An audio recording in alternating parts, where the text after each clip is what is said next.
Snad byli tenkrát lidé k sobě vlídnější a snášenlivější. Řekla bych, že ani dnes nejsou jiní, milostivá paní, pokud je nesužuje bída a nespravedlivost.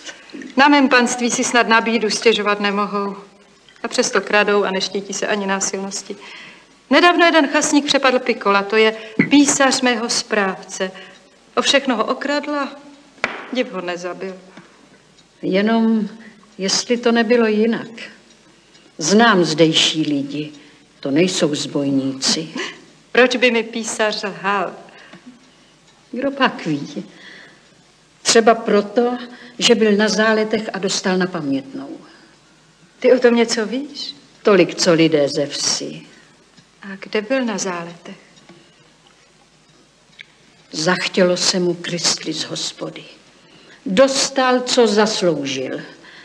Ale toho chlapce, co ho vytrestal, strčili za to chudáka do vojenského kabátu. Takhle by mě snad moji lidé neobelhali. Každý slouha řekne své vrchnosti jenom to, co mu prospěje. To je tak odjak živá. S tím se milostivá paní musí smířit. Ale Jakubovi mílu se stala zlá křivda. Kdybych směla, prosila bych za něj i za jeho nevěstu. Vždy těch mladých životů by byla věčná škoda. Když teď vídám Kristlu, chodí celá utrápená.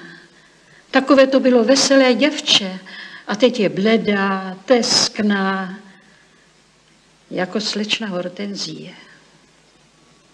Vyšetřím si to.